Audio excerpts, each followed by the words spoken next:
कुछ ऐसा हुआ कि तीन सामने से एक बुर्राक टाइप की वाइट लिबास के अंदर 8-8 फीट की तीन औरतें सामने से आने लगी। अस्सलाम वालेकुम शेख साहब। वालेकुम सलाम। अहमद कैसे हैं आप? अल्हम्दुलिल्लाह शेख साहब, आप सुनाए क्या मसरूफियात है? बस अहमद, कुछ मसरूफियात ऐसी चल रही हैं कि अपने कामों में उलझे हुए हैं। बस शेख साहब, असल में मसला ये है कि जो आपकी हॉरर स्टोरी वायरल हुई थी ना, तो काफ़ी लोग हमें बस कमेंट आ रहे हैं कि शेख साहब को वापस लेकर आया जाए और उनकी हॉरर स्टोरी वापसी कंटिन्यू करी जाए। तो आप मुझे कुछ बताना चाहेंगे दोबारा उसके बारे में? कुछ जल्द से जल्द शुरू करें आप ज़रा। अच्छा, तो अहमद काफ़ी डिमांड बढ़ते जा रही है, तो फिर इसी के हवाले से मैं एक नई स्टोरी लेके आया हूँ, काफ़ी इंटरेस्टिंग है। और वो जो मैं सुनाने वाला हूँ आज, तो बगैर देर करे हुए स्टार्ट करते हैं। शेख साहब, इसको बगैर टाइम ज़ाया करें, आप स्टार्ट करें कहानी को। तीन अय्याश टाइप के लोगों के बारे में आपको ये बताना चाह रहा हूँ। तीन अय्याश टाइप के लड़के, मतलब आप समझते हो ना कि बहुत ज़्यादा बाप कमाई पे चल रहे हो, पीछे से बापों के बिजनेस चल रहे हो, पीछे से मतलब वो सिर्फ उड़ाने वाले बंदे जो पैसा, मतलब बाप का अय्याशी है, अय्याश उड़ाने वाले पैसे। साहब मैं आपकी बात समझ गया। वो होते हैं ना जो कुछ लोग होते हैं जो अपने बाप की कमाई पे ही चलते हैं, आप उनके बारे में बता रहे हैं ना आप ज़रा। अहमद, हुआ कुछ यूँ, अय्याश टाइप के लड़के थे, घूमने फिरने का बड़ा शौक था। तो भाई उन्होंने प्रोग्राम बनाया नारायण कागन का। नारायण कागन पहुँचते हैं भाई, नारायण कागन पहुँचते के साथ ही होटल बुक कराया, होटल में रहे, बैठे फुल रिलैक्स होके बैठ गए, खाना पीना करा, सब कुछ बैठ के। उसके बाद उन्होंने सोचा यार अब हम लोग नारायण कागन तो आ गए, यहाँ की कोई ऐसी अय्याश जगह ढूंढते हैं जहाँ पर हम ठीक ठाक अपने बाप का पैसा उड़ा सकें। अय्याशी समझते हो ना, अय्याशी। तो हुआ कुछ यूँ, वहाँ का जो स्वीपर वगैरह होते हैं, सालों साल वहाँ काम कर रहे होते हैं, उनको जगहों का अच्छा खासा इल्म होता है। तो उन्होंने बाहर निकले होटल से बाहर निकले, वहाँ पर स्वीपर काम कर रहा था, उसको बुलाया, भाई इधर आओ। वो बोलता है जी सर हुक्म कीजिए।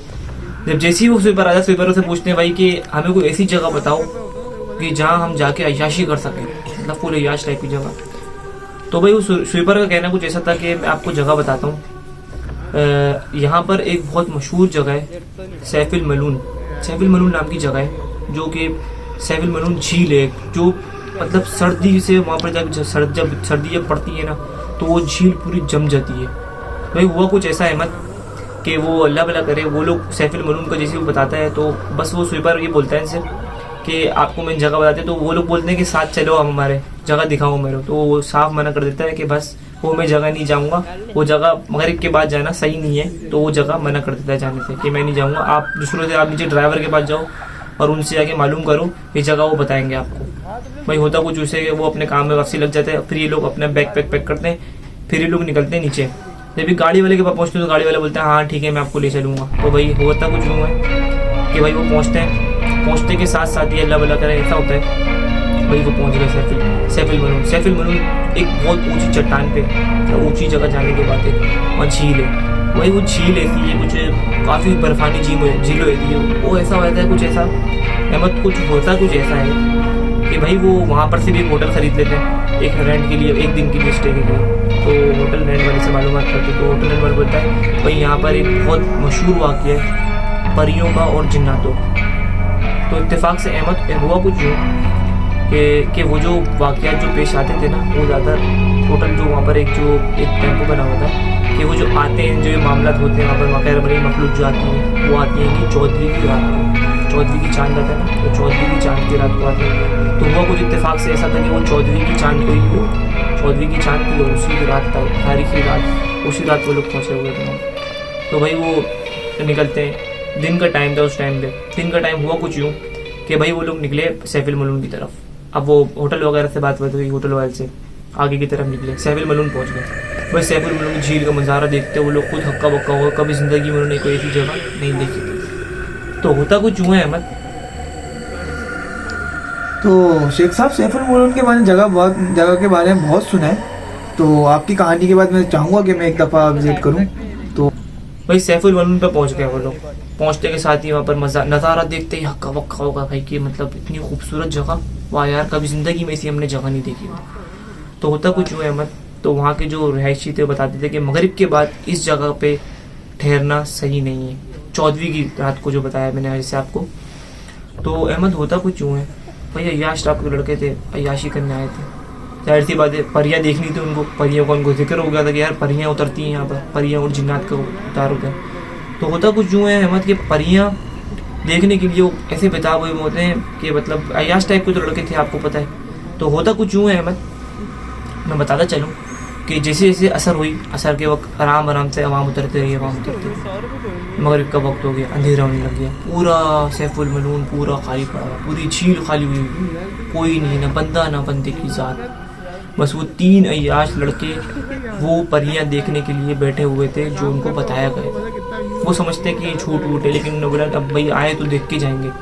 तो अहमद हुआ कुछ यूँ, बैठे में काफ़ी देर तक इंतज़ार किया। मगरिब हुई, मगरिब के बाद जैसे अंधेरा और रात तारी हो, एक तारीखी रात, सन्नाटा, कुछ भी नहीं। तो होता कुछ यूँ है अहमद, काफ़ी देर तक वो तीनों बैठ के बोलते हैं अब आए, मतलब वो इंतज़ार कर रहे होते हैं कि हमने परियां देखनी, हमने परियां देखनी। तो होता कुछ यूँ है अहमद, हुआ ये कि तीनों आपस में बैठे हुए ठिठरन से ठिठरन रहे, लेकिन अब कभी चढ़ी हुई है, लेकिन क्या वो बोलने हम देख के ही जाएंगे जब आए हैं।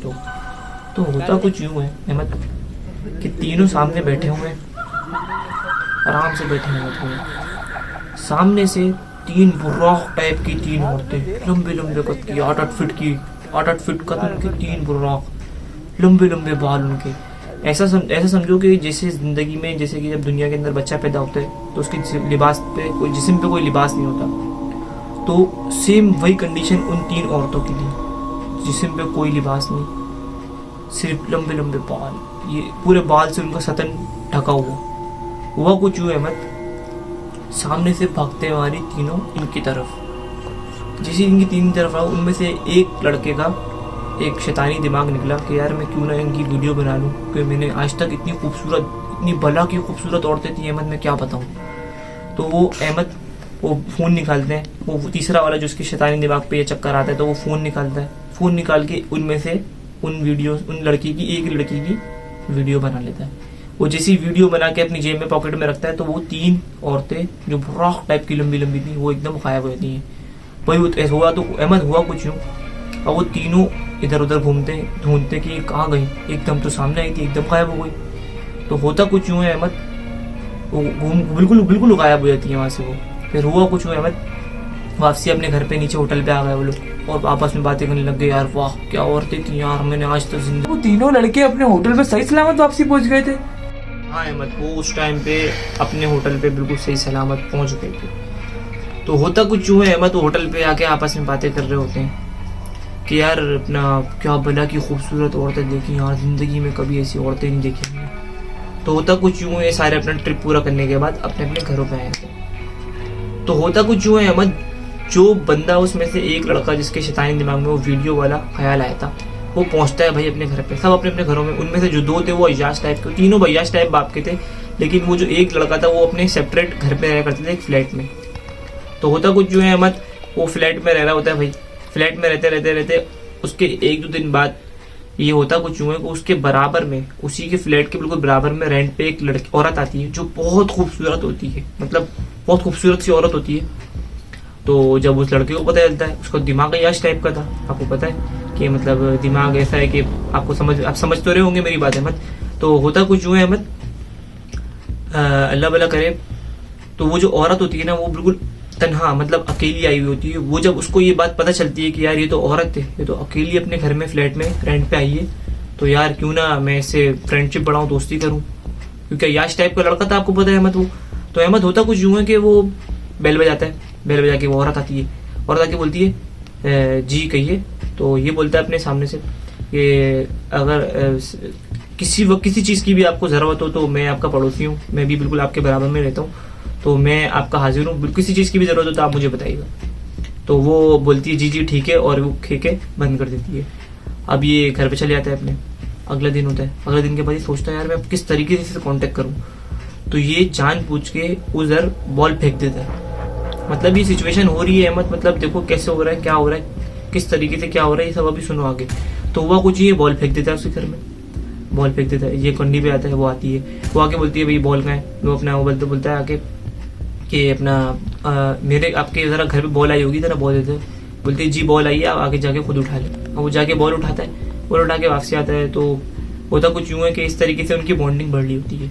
बॉन्डिंग बढ़ते बॉन्डिंग यहाँ तक पहुँच जाती है कि वो बोलता है क्यों ना हम, जब दोस्ती हो तो गई है, तो क्यों ना इस दोस्ती को हम कोई रिश्ते में तब्दील कर लें, जो वो बड़ा कॉन्फिडेंस के साथ। तो शेख साहब वो मतलब उससे शादी या निकाह करना चाह रहा था? हाँ अहमद, तो हुआ कुछ यूं कि वो इसी तरीके से इसी माइंड पे से जा रहा था, क्योंकि उसको वो इतनी खूबसूरत औरत थी, तो उसने सोचा कि वो एक अच्छे माइंड से उसने सोचा कि यार मैं क्यों ना इससे निकाह कर लूँ। जब दोस्ती बढ़ गई तो उसने सोचा निकाह कर लूँ। भाई वो जाता है, जाके उससे बात करता है। अब दोस्ती तो हो ही गई थी, तो उसके घर पे जाके बोलता है कि फला फला औरत का नाम लेता है। वो बोलते हैं अहमद होता कुछ यूं है। फिर वो आपस में बोलने लगता है उसको कि यार कि मेरे को आपसे निकाह करना है। तो वो काफ़ी नर्वस होती है, और नर्वस होगी वो बोलती है कि मेरी एक शर्त है, मैं एक निकाह ज़रूर करूँगी तुमसे, लेकिन मेरी एक शर्त है। वो शर्त ये है कि तुम मेरे घर वालों के बारे में नहीं मालूम करोगे। तो शेख साहब मतलब वो उसके खानदान वगैरह कोई था नहीं उसके साथ, कोई उसका भाई अब्बू अम्मी वगैरह कोई रहता नहीं था उसके साथ? नहीं अहमद हुआ कुछ यूं, यही तो बताना चाह रहा हूँ आपको कि वो बोलती है, वो शर्त इसलिए रखती है, वो कहती है कि मेरे घर वालों के बारे में या मेरे माँ बाप के बारे में तुम नहीं पूछोगे, मेरी ये शर्त है तुम्हारे से निकाह करने की। तो भाई सामने से वो लड़का बोलता है कि हाँ मुझे तुम्हारे घर वालों से या तुम्हारे माँ बाप से कोई गर्ज थोड़ी है, मुझे सिर्फ तुम्हारे से निकाह करना है, तो तुम्हारे से जिंदगी गुजारनी है। तो भाई वो इस पे एग्री हो जाती है। तो शेख साहब मतलब एक तरीके से वो उसकी मोहब्बत में अंधा हो चुका था। हाँ अहमद, वो उसकी मोहब्बत में इतना अंधा हो चुका था कि वो आपस में निकाह कर लेते हैं। वही निकाह होता है। अब आपको पता है निकाह के बाद ज़्यादातर अपना जो न्यू कपल्स होते हैं वो हनीमून्स वगैरह का प्लानिंग करते हैं। तो होता कुछ यूँ है अहमद कि वो प्लानिंग के लिए उसकी वो बोलती है कहने में भाई हमें कहीं घूमने नहीं चलना। तो वो बोलता है भाई हाँ क्यों नहीं, तुम जहाँ बोलोगी मैं वहाँ तुम्हें घुमाने चलूँगा। तो भाई अहमद होता कुछ यूँ है, वो बोलती है कि मुझे नारायण कागान घूमना है। तो नारायण कागान घूमना है, वो बोलता है बिल्कुल बिल्कुल, नारायण कागान तो मैंने देखा है, मैं तुम्हें एक मशहूर जगह भी वहाँ की भी दिखाऊंगा। बोलती है हाँ ठीक। हाँ अहमद, वो पूरा उसकी मोहब्बत में इस तरीके से गिरफ्तार होकर चुका था। तो होता कुछ यूँ है अहमद, आपस में निकाह हो जाता है। निकाह होने के बाद न्यू कपल होते हैं, आपको पता है हनीमून वगैरह की प्लानिंग होती है। तो भाई लड़की बोलती है यार कि आप मेरे को कहीं घुमाने लेके नहीं जा रहे। मतलब वो बोलते हैं कि मैं आप बताएं कहाँ घूमना चाहेंगे आप। तो लड़की डिमांड करती है कि भाई मुझे नारायण कागान घूमना है। अब होता कुछ हुआ अहमद, नारायण कागान की वो बोलते हैं नारायण कागान तो मैं घूम के भी आया हूँ। बोलते हैं हाँ मेरे को नारायण कागान घूमना है। तो भाई होता कुछ हुआ अहमद, नारायण कागान पहुँच गए। नारायण कागान पहुँचने के बाद वो उसी होटल में स्टे करते हैं जहाँ कई साल पहले उन्होंने उस होटल में स्टे किया था। ये कई सालों की बात हो गई है अहमद, ये काफ़ी साल का डिस्टेंस आ गया, कई साल बाद ये वाक़या उसके साथ दोहराया जा रहा है। तो अहमद होता कुछ यूँ है कि वो भाई वही होटल में स्टे करता है जहाँ उसने कई सालों पहले उस होटल में स्टे किया था, और वो फिर उस अपनी बेगम को उसी जगह पे घुमाने ले जाता है जो बहुत वहाँ पर मशहूर झील थी। कौन सी झील थी, जैसे कि तुम्हें बताया मैंने। जी शेख साहब सैफुल मलून ना? सैफुल मलून वो घुमाने लेके चले जाता है बेगम को। भाई होता कुछ यूँ है कि जैसे कि उसको मालूम था सारे मामलात कि वहाँ पर मगरिब से पहले नीचे उतर जाना है। तो अहमद होता कुछ यूँ है कि जब वो अपनी बेगम को, जाहिर सी बातें मियाँ बीवी आपस में बातें होती हैं, तो उसने बता दिया था कि यार यहाँ पर एक परियों और यहाँ पर जिन्नात का गुजर होता है। इत्तेफाक ऐसा था कि अहमद वो भी 14वीं की ही रात को ही उसी दिन पहुंचे थे। मतलब एक डिस्टेंस देखो तुम लोग, इतने सालों के बाद भी वो 14वीं वाले दिन थे, और इतने सालों के बाद भी वो 14वीं की रात को ही है अहमद। तो अहमद हुआ कुछ यूं, भाई वो पहुंच गए। पहुंचने के बाद वही असर का वक्त हुआ, आवाम उतरना शुरू हो गई, अंधेरा होते गया, जैसे होते गया। तो वो बोलता है चलो अब नीचे उतरते हैं कि मगरिब के बाद रहना है हमारे लिए सही नहीं है। बोलती नहीं, जब तुमने देखा तो वो इन परियों को मैं भी देखना चाहूंगी। वो बोलती है ठीक। वो इतना करने के बाद इतना इंसिस्ट करती है वो उसकी वाइफ कि वो उस पर राजी हो जाता है। चलो ठीक है, मैं भी तुम्हें अपनी इनको दिखा दूं तुम्हें जो। तो शेख साहब मतलब उसको इतना सब कुछ पता होने के बावजूद, उसके साथ जो सीन हुआ उसके साथ, उसके बावजूद भी वो अपनी वाइफ के कहने में वहां रुक जाता है उसको। हाँ अहमद, वो उसकी जो वाइफ होती है वो उसको इतना फोर्स करती है कि वो मजबूरन वहाँ रुक जाता है। तो अहमद होता कुछ यूँ है, वो बैठा हुआ है, उसके बराबर में उसकी वाइफ बैठी हुई। मगरिब के अज़ान हुई, अंधेरा हुआ। अंधेरा होते के साथ साथ ही उसके पीछे से कोई उसको चीज़ इतनी खतरनाक हिट करता है। तो अहमद ऐसी हिट करता है कि वो बेहोश हो जाता है। जैसे ही वो बेहोश हो जाता है, बेहोश होने के बाद कुछ देर बाद उसको होश आता है। जब उसको होश आता है तो उसकी जो वाइफ होती है वो उसके पास नहीं होती। तो अहमद होता कुछ यूँ है, तो उसके पास वही जो कोई सालों पहले मंजर गुजरा था कि 3 औरतें रॉक टाइप की लंबी सी 8-8 फीट की सामने से भागती हुई आ रही। सामने से वो बैठा हुआ है, सारी वही सेम कॉपी चीज जो कई सालों पहले उसके साथ हुई थी, वही सीन उसी तारीख की रात को उसी के सामने सामने से 3 औरतें भागते हुए आ रही हैं, यही बुर्राक टाइप की सफेद लिबासों के अंदर 8-8 फीट की औरतें, यही लंबे लंबे उनके बाल। 3 सामने से औरतें भागते हुए आ रही हैं। अहमद हुआ कुछ यूं कि वो 3 औरतें उसके सामने आके बिल्कुल उसके फेस पर रुक गई। वो बिल्कुल हक्का बक्का के मतलब ये क्या है, ये क्या चीजें हैं, मतलब जो मेरे सामने एकदम आके रुक गई हैं। उसने बोला मेरी वाइफ कहाँ है, वो पूछता है उन औरतों से। तो बोलता है, वो पूछता है उन औरतों से, बिल्कुल सामने उसके खड़ी होती है, यही लंबी लंबी बुर्राक टाइप की। उन औरतों से पूछता है कि मेरी जो वाइफ थी वो कहाँ है। तो उन 3 औरतों में से एक औरत बोलती है कि मैं थी तेरी वाइफ, मैं थी तेरी बेगम। मासी रोकमान अब इसको तो शेख साहब मतलब वो कुछ सालों कई सालों पहले जो उसके साथ वाकया हुआ था, तो उन बुराक औरतों ने उसका पीछा नहीं छोड़ा? नहीं अहमद, उन्होंने उसका पीछा नहीं छोड़ा था। तो अहमद होता कुछ यूं है, उन 3 औरतों में से बताती है कि मैं तुम्हारी वाइफ थी। तो वो बोलती है, मतलब वो औरत उससे बोलती है कि तुमने जो मेरी पूरी इज्जत जो पूरी नीलाम की है, जो तुमने पूरी वीडियो बना के मोबाइल में पूरी यूनिवर्सिटी, पूरे मोहल्ले में, पूरे दोस्तों में जो दिखाई, जाहिर सी बात है एक औरत है और ऊपर से गैर मरई मखलूक थी, जाहिर सी बात है वो गैर मरई मखलूक तो ये चीज़ें नहीं भूलती। और उनके साथ वो वीडियो कैप्चर पूरी दिखाई उसने यूनिवर्सिटी में अपने दोस्तों में, तो वो बात उसे बुरी लग गई। तो वो औरत बोलती है उससे अहमद कि वो जो वीडियो तूने नीलाम की है ना मेरी, जो पूरी इज्जत मेरी पामाल की है, उसकी सज़ा मैं तुझे कई सालों पहले मैंने जो तुमने जो वीडियो बनाई थी वो मैं आज तक नहीं भूली। और मैं तभी तुम्हारे रूप में तुम्हारे घर के बराबर में पड़ोसी बन के तुम्हारे पास आई और मैंने तुम्हारे साथ बिल्कुल निकाह किया। निकाह करने के बाद तुम्हें उसी जगह पे लेके आ गई।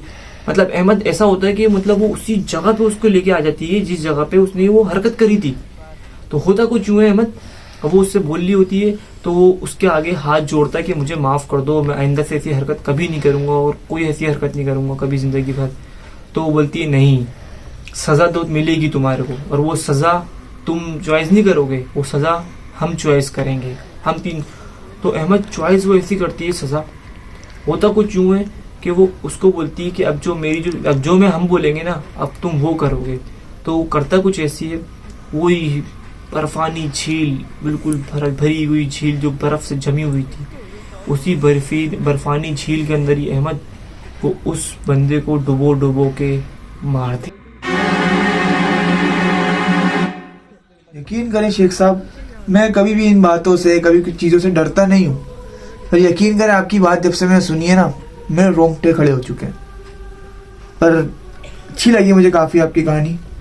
हाँ अहमद, ये कोई मन घड़त कोई कहानियाँ नहीं है कि मैंने आपको किसी से सुनी तो सुना, ये एक सच्चा वाक़या है। कभी आपका हुजूर हो, कभी आपका अपना अल्लाह वला करे नारायण कागन जाना हो, सैफुल मलून जाना हो, तो वहाँ जाके आप बस वहाँ जाके ज़्यादा देर रुकेगा नहीं, लेकिन वहाँ का मंजर देख के आपको शायद मेरी बातें याद आना शुरू हो जाएं जो मैंने आपसे कही, जो मैंने आपको कहानी सुनाई, तो शायद वहीं आप खड़े हो के वहीं आपके रोंगटे खड़े हो जाए। जी शेख साहब, मैं जाऊँगा ज़रूर विजिट करने सैफुल मलून, पर ये है कि मैं मगरिब से पहले वापस अपने पास पहुँचूंगा। मगरिब के बाद मैं नहीं रुकने वाला, मुझे कोई नहीं शौक के ऐसी वैसी औरतों को देखने का।